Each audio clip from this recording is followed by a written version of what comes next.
Hey guys, welcome back to more Karen stories. In this video, a neighbor Karen broke into my house because I refused to give her my expensive gaming PC. She demands I must give the PC to her entitled Brat. Let's dive right into the story. So I'm a gamer. The term might be cringeworthy for some, but that is what I consider myself. Anyway, I have a reasonable following on Twitch where I livestream gameplays, which has allowed me to afford a great PC. For anyone reading who is not that knowledgeable about gaming and PCs, a good one is expensive, like very expensive. Mine currently comes to around $4,000, and of course anything that's on the PC, software-wise, tends to add to the value. And of course the sentimental value of owning your own PC is huge. Chances are you will have it/had parts for years and it's hard to let go of them. Anyway, expensive PC, that's all you really need to know. I guess it's also worth to point out that this PC is of course my job. Although I do enjoy gaming and now that's my source of income, I take it more seriously, and I'd hoped other people would as well, but they don't always. So I moved into my house about 5 years ago, and ever since I've had a problem with my neighbor and her son. She's a typical Karen, really constantly complaining all over social media about things she has seen or how people are acting. It's ridiculous and tiring to say the least. "When will you move this car?" she asked me one afternoon. "Why would I move it? It's on my driveway," I sighed, wondering what she wanted to do now. "Yes, but it blocks my view into your other neighbor's garden." This was the sort of thing that she was just constantly bringing up and nitpicking about. Okay, well unfortunately if I move it, it will be in the way of your walking back," I replied. "I've learned since this is the best way." Yes," she replied and strutted back to her house where her son could be heard yelling from the inside. "Mom, I need more money for my game," he yelled. I'm no expert, but he is certainly one spoiled child. More on Kyle, her child. He follows me on Twitch. I think it's sweet. He used to be a fan of my content, but now he seems to think that he is owed something because of his link to me. "Give me a new hard drive, you must have spares," Kyle pestered as I came home from the shop. Yeah, he waited outside my house. "Sorry Kyle," I replied as I entered my home.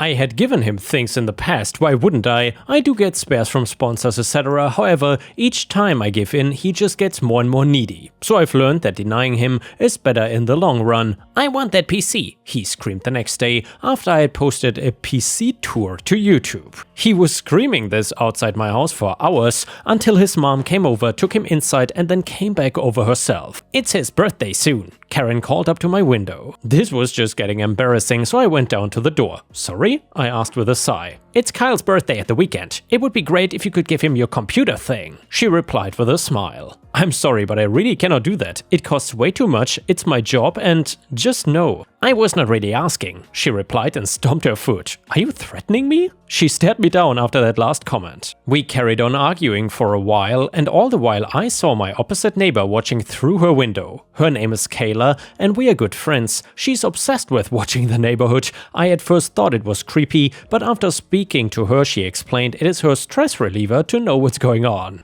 "She's still giving you a hard time?" Kayla asked later, joining me for a walk. "Yep, her new idea is that her son deserves my whole computer setup," I replied while shaking my head. Of course, why wouldn't this random spoiled child be deserving of your perfectly curated setup? Ha, so true, maybe I'm just being unreasonable, right? Come on, you clearly just don't understand mother's love. Karen told me the next day, bringing up the same argument.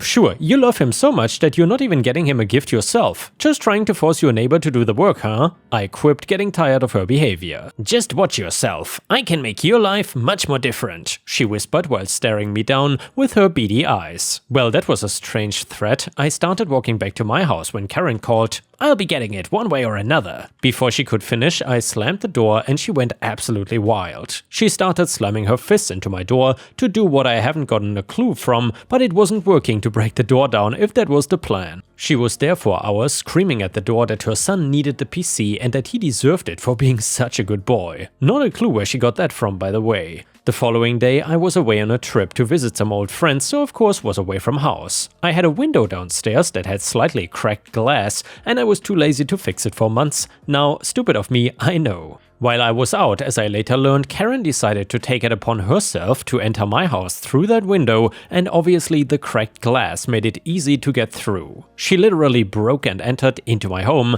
I came home and saw the window broken and the glass shattered. From the moment I saw that, I knew what had happened. There was no other explanation running through my mind, so I walked inside, hesitantly at first, in case someone was still inside. Looking around, there was not much out of place. There were a few smashed plates on the floor, I think just to cause a bit of nuisance more than anything, and I knew what would be missing if my suspicions were correct. So I walked upstairs into my gaming room and turned on the light, and sure enough, my setup was nowhere to be seen. My monitors were gone along with my mouse, keyboard and the physical PC to add. I was seething. How can someone have such a nerve? And she knew this was my job. Speaking of, I had to cancel on my Twitch streaming that night, which my fans were not happy about, especially the subscribers. I stormed out of my house and over to Karen's. I knew it might be wrong to storm in, all guns flaring, accusing someone of such things, but I just knew. I banged on her door and nearly smacked her once I saw the smug expression she donned. "Can I help?" she asked, smiling sweetly. "You broke into my home and stole my PC, really?" I demanded. "Wow, such accusations." "Well, how do you know I did that?" she smirked. "Oh, I don't know. Maybe because you borderline said you would yesterday?" "Ha, as if you have any proof of that, or of this supposed theft for that matter." And just as she finished speaking, I saw her son walk down the stairs wearing my headset.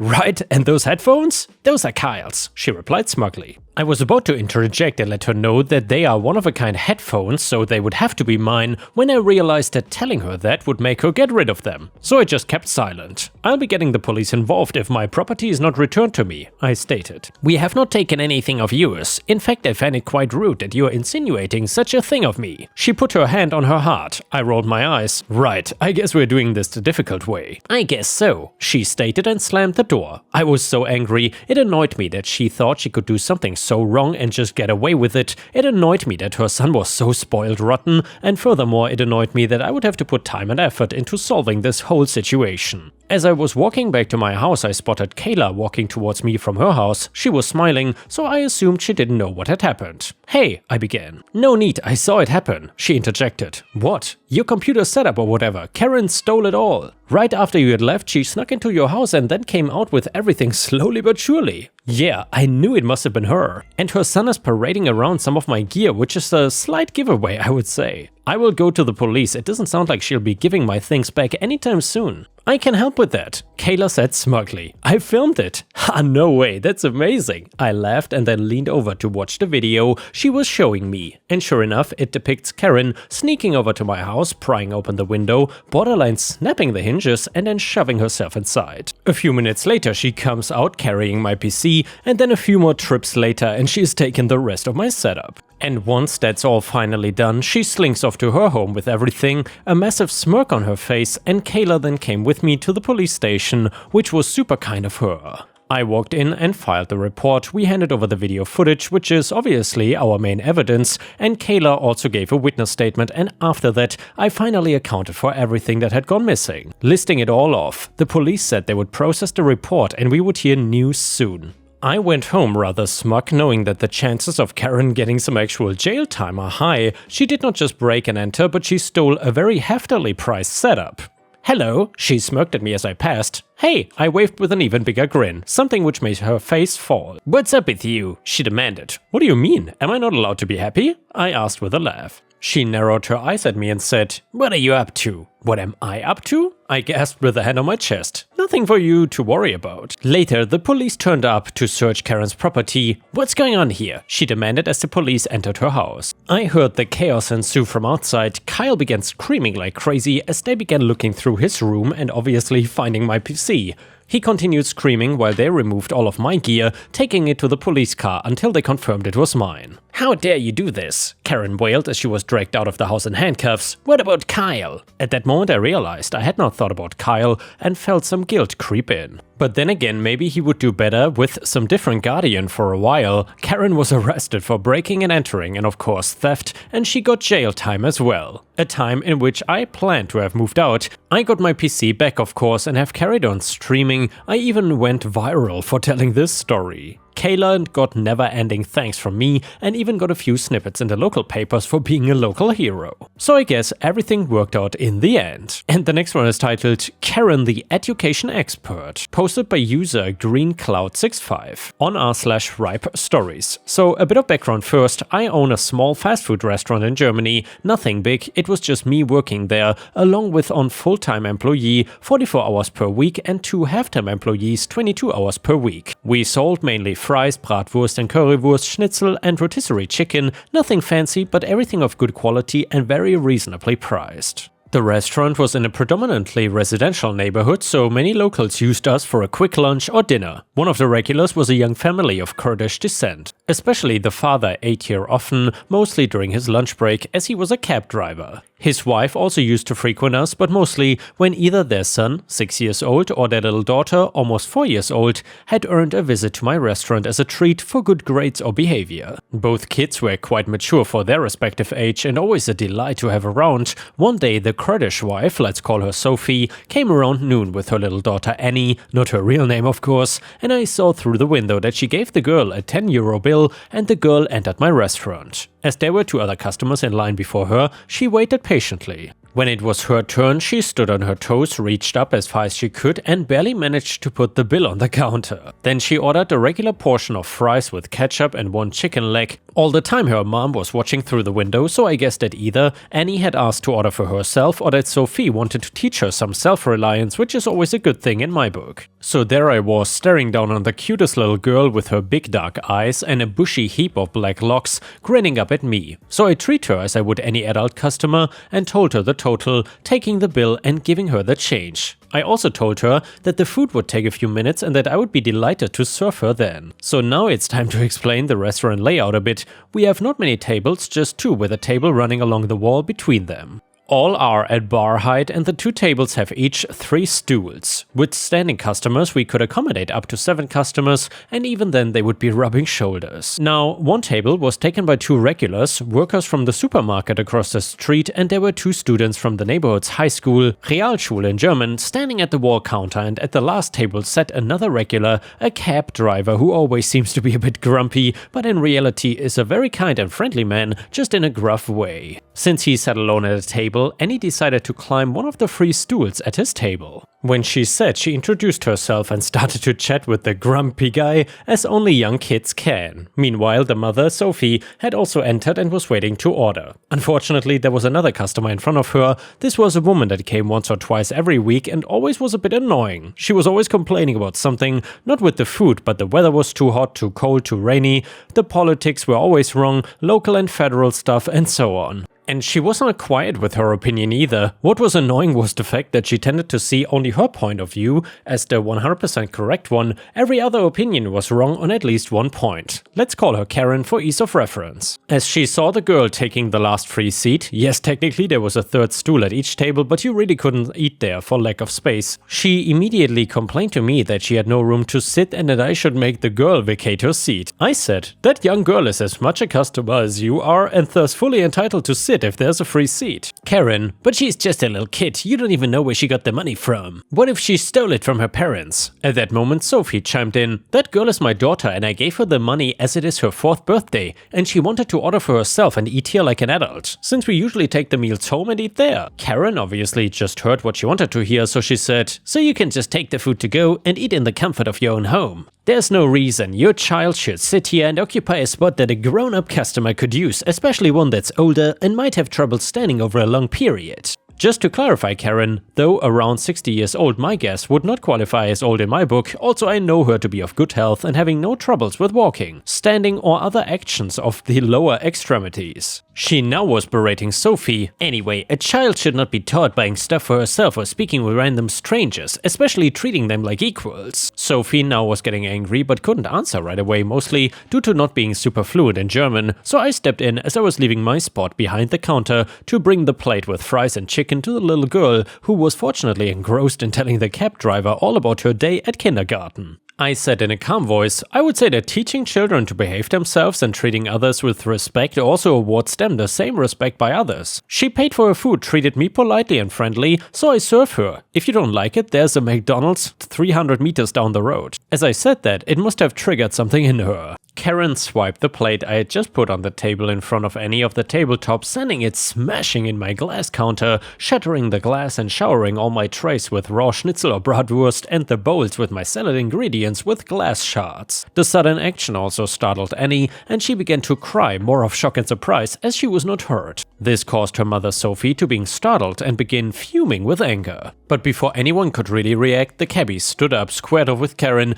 and calmly but resolutely told her to her face, "I was just talking with that young lady, and she was so polite and engaging, and then came you, a middle-aged harpy, to ruin the moment, by throwing a worse tantrum than even the worst behaved kid I know could ever have. Now you owe her an apology and him," pointing at me, "some recompensation for the damage you caused." I don't know what it was in this that sent Karen totally over the edge, but she suddenly started screaming, insulting everyone, making racist remarks about Sophie's and Annie's heritage, calling them terrorists and dirty Erdogan henchmen, which makes both remarks funny since they are Kurdish, and also she complains about the migrants and refugees here in Germany, stealing honest Germans their jobs and living off of their federal welfare program and so on. Basically a full-blown tirade that does not even stop as I managed to shove her out the door. In the aftermath of Hurricane Karen, the little girl just asked her mom if anything she did was wrong and that she would have even stood up and left her seat if the woman had asked nicely. Karen is now banned from my restaurant, and since we are a tightly run crew,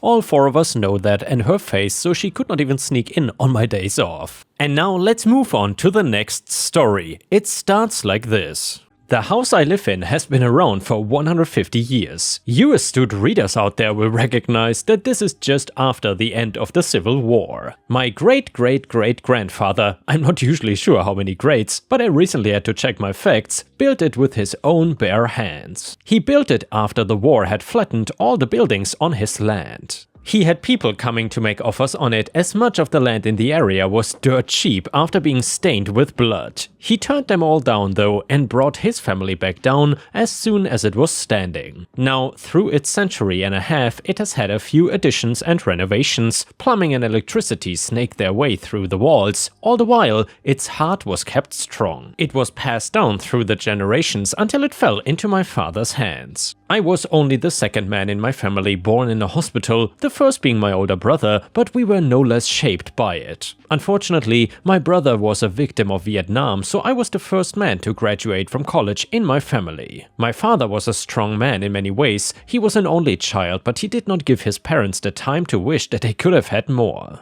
He worked the farm practically every day since he could walk, and still found the time to woo a beautiful young wife back to the farm to help him staff it. He was firm and often strict, but you would struggle to find a better role model than him. Me and my siblings were raised on the farm as well, but he never let that get in the way of our education as it had for him. I think this is why he kept on having kids until mom put her foot down. Though, as soon as we graduated high school, he refused to let us dirty our hands until we had a college diploma. He was proud and we were proud of him. I graduated from college and got a job in the nearby city. I had apartments through the years, but the farm was always home. Eventually, his pride could not keep him standing any longer, and he had to step away from the farm. It had not been profitable for the past decade, with the city growing more and more anyway, but that had not stopped him. Seeing him lie still was so far from what we knew of him that many of us were relieved when he passed and figured he would find his way to the most demanding work up in heaven. Being the oldest living son left the farm in my hands. I think I might have said enough to make it clear that this farm is as much a part of the family as any location can be.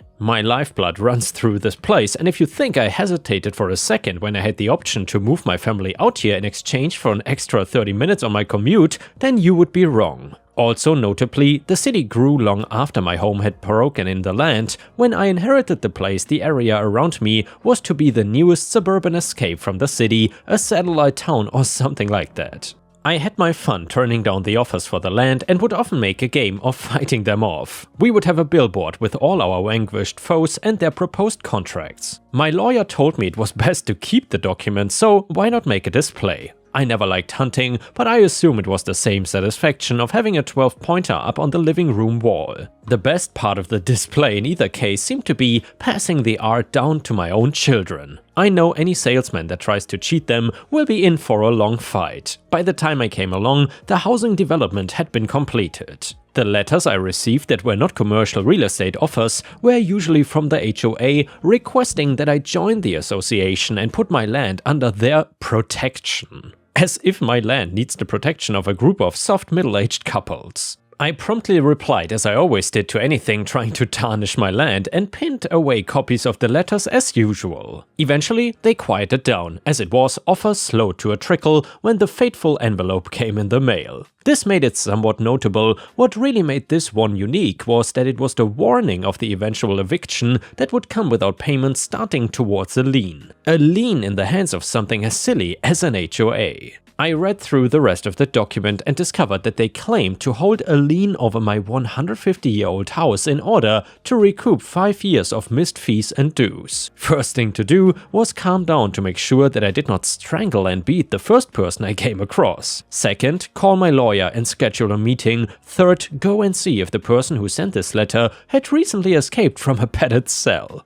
I made my way through a white suburban purgatory of middle-class bureaucracy until I found myself across the desk from Karen. She was the proud president of the HOA that operated the neighboring housing development and, only in her delusions, my property. Her office was situated just off of her pristine foyer in her cookie-cutter house. Makeup, a perm and an excess of hairspray made her look just as artificial as her landscaped lawn. I set the letter down on her desk and asked simply, "Could you explain this letter to me, Karen?" Karen barely glanced at the letter. I could see her suppress the smug grin. She knew what she had done. "That letter is simply the proper process of the law. There are consequences for irresponsible and blatant disregard for civil responsibilities." I'm quite aware of that. What I'm unaware of is just when my home became included into this HOA when I have not even signed any contracts. Karen replied with a tight-lipped, "Look, OP, I'm deeply sorry for the loss of your father a few years back. I don't believe I ever got to give you my condolences.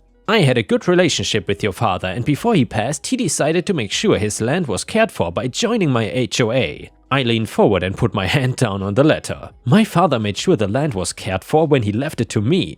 The last thing anyone in my family would do is sign away any of our ownership to anyone. I restrained myself from any specific targeting against the HOA, but I'd heard enough of my dad's rants to know that his opinion was not as kind as I was at that moment. So I asked for a copy of the contract, and after Karen initially refused, I told her that I would not leave her property until I had the contract that should be open information to the owner of the home it refers to. We found a compromise, and I must say, they have a very convincing signature from my father. I did know him a bit better than them. In fact, I might have even known what he was doing at the same time as this notary witnessed him sign. I called my lawyer to protect myself. I needed to make sure that I was not about to lose the home that had been in my family for 6 generations. Karen called hers to attack the moment I walked out of her office, if I had to guess. The lawsuit was brought to me a day or two later. Allegedly, I was drastically outside of the conditions set upon me by a contract I was beholden to, and to make it even better, I apparently assaulted her in her own home. What was merely a distant threat in the notification that started this mess was now imminent. She wanted my home right now. Me and my lawyer found ourselves in the courtroom not long after. Karen had her own lawyer, well paid for by the dues of the HOA members, and her defense in place even if it was weak. Oh, did I confuse you all with that sudden shift to her being in the chair of defense? Well, her lawsuit against me never made it to the courtroom. She brought forward the contract that my father allegedly signed and then tied many of my misdated letters of rejection to notifications of past due payments they sent to me. Finally, they revealed a notification of the lien being placed on my property after the past due payments, which did not need my assent. I replied with the information that my father was in surgery on the day he was supposedly witnessed signing the contract, and even if he had the time to sign, he would not have been in the right mind because of anesthetics. Then they saw my entire trophy cabinet displayed with copies of all my letters and the letters that had prompted them. They then settled and removed the lien. My lawyer and I decided that was too easy for Karen, so we looked into a few different state regulations that were tied to the letters, and we investigated a bit deeper. We found that the letters sent to me exceeded many of the state regulations and could be considered harassment. It did not hurt that we had evidence of documents we could prove as forged as well. We also discovered that those who were paying the dues were paying money that could be tracked to accounts Karen had control over that were not tied to the HOA. So basically, harassment, fraud, embezzlement. We had a nice little rap sheet built up when we brought her to court with criminal charges. She won't ever be in charge of anything if she makes it out of prison, and I can live with that. And yeah, ripe stars, let's hope this Karen never gets control over a neighborhood again. She was a terrible little dictator. And yeah guys, with this we have reached the end of the video. However, if you cannot get enough of my content, please don't forget to subscribe to the channel to not miss any of my daily uploads. And also check out my podcast by searching for Ripe Stories on Spotify, Amazon, Audible, and other podcast platforms. You will often find exclusive episodes and early access to new content. Furthermore, please check out my Patreon by going to patreon.com/ripeyoutube or my YouTube membership program for even more exclusive stories. Thank you so much, and I will see you again tomorrow.